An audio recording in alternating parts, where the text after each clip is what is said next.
Hello everyone, today we'll be learning about supports of uterus. The reason why we should know about the supports of uterus is because we should know the structures that hold uterus in place and prevent its prolapse from the vagina. So we have the primary and the secondary supports here. Under primary supports, we will be learning about the true ligaments and muscular supports. Whereas under the secondary supports, we have the false ligaments, which are nothing but peritoneal folds, and then we have the viscera, axis, and all that. Then coming to the ligaments of uterus first, we should know that they are divided into true and false ligaments. The true ligaments are nothing but fibromuscular bands, which are about 8 in number, which are 4 pairs. And false ligaments, which are peritoneal folds, they are about 6 in number. Then under true ligaments, we have the round ligament of uterus. Then we have the transverse cervical ligament, which is also called as McEnroth's ligament. Then we have the uterosacral ligament, and we have the pubocervical ligament. Now coming to the round ligament of uterus, I'm just drawing this body of the uterus and cervix, and then I'm drawing a vagina here, and anteriorly I'm drawing a pubic bone, posteriorly I'm drawing the sacrum and the coccyx. Anteriorly you have the round ligament here, which passes the inguinal canal, then it gets attached to the labia majora. Then behind we have the uterosacral ligament.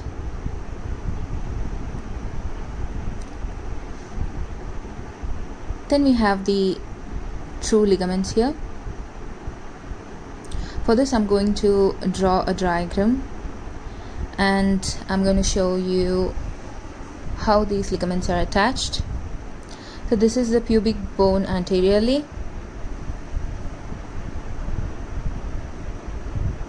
Behind that we have the cross section of the urinary bladder and the cross section of the cervix, then the cross section of the rectum.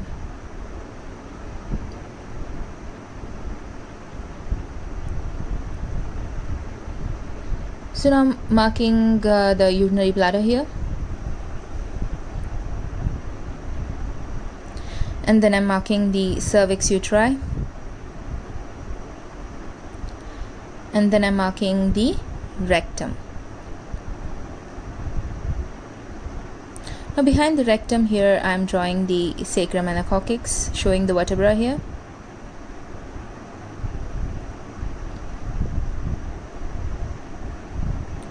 So now I will be drawing the true ligaments. So one that goes from cervix to pubis, it is called as the pubocervical ligament. So here I'm marking that.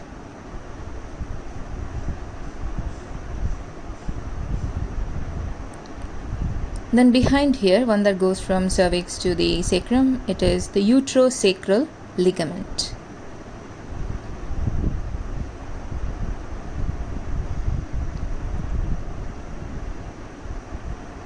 Now on either sides we have very strong ligaments which hold uterus in place, which are called as transverse cervical ligament or the McEnroth's ligaments.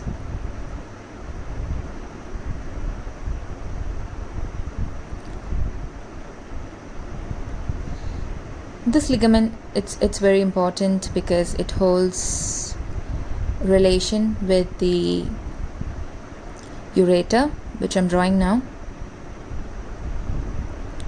and that ureter is related to another structure, which is the uterine artery.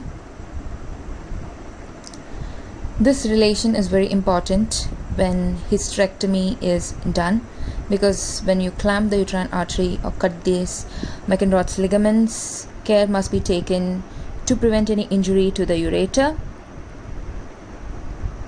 That is a serious complication if ureter is damaged.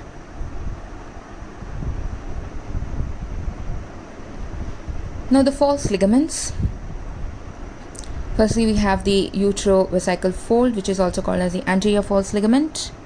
Then we have the rectovaginal fold, which is called as the posterior false ligament.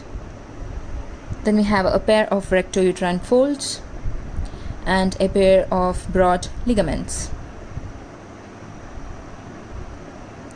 Now I'm showing the uterovesical fold and the rectouterine folds, which are the boundaries of the rectovaginal fold. So here there is uterovesical fold and the rectouterine folds, and here we have the rectovaginal fold, which forms the pouch of Douglas, which is the most dependent part in the standing position in females. Next we have the broad ligaments.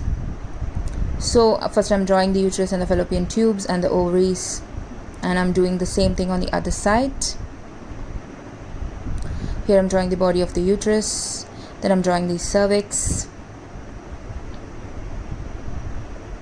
This is the cavity of the body of the uterus,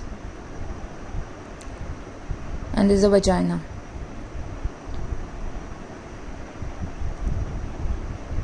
This is the lateral border of the uterus, where there is attachment of the broad ligament.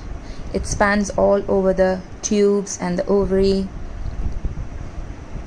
and it covers the entire area.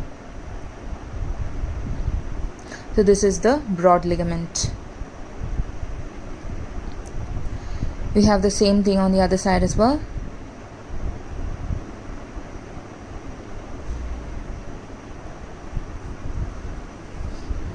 At the lower border of the broad ligament, it's related to the ureter and also the uterine artery, the relation of which I've already mentioned before, that it is very important to know.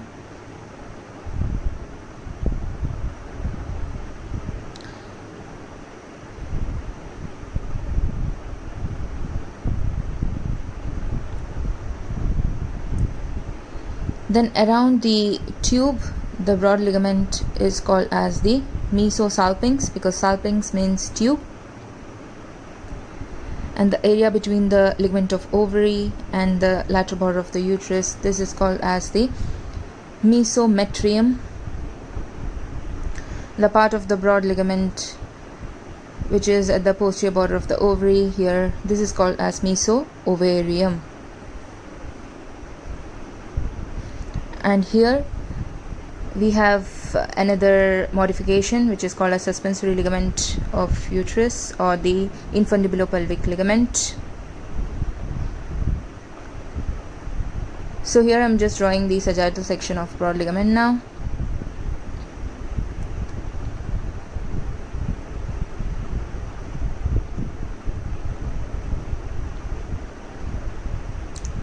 So here anteriorly we have the round ligament.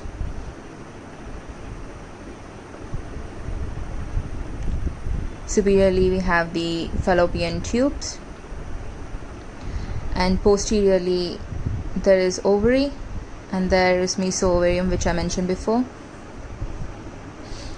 Just for clarification, I'm showing the anterior and posterior here. And here inferiorly we have the ureter, which is related to the uterine artery, showing the tortuous course of uterine artery and its branches.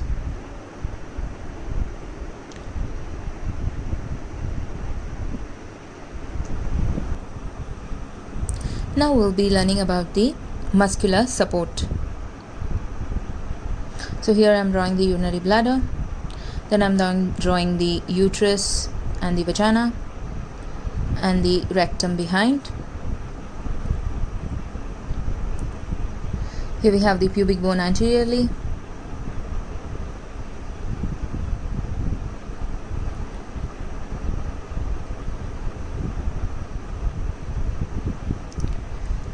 and then there is urinary bladder here. I'm marking the uterus and marking the rectum.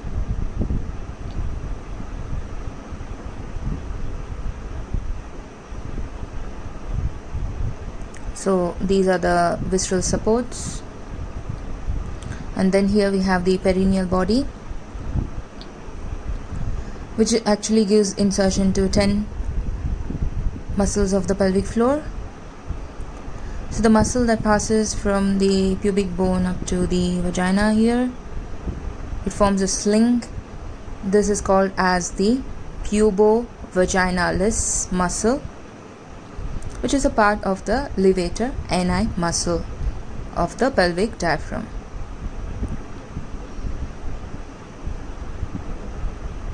Then there is another sling here which encircles the rectum, which is called as puborectal sling or puborectalis, which is also part of the levator ani.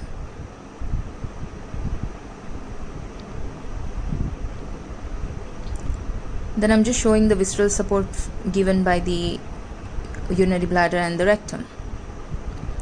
Here, the axis of the uterus also provide a support to the uterus from prolapsing through the vagina.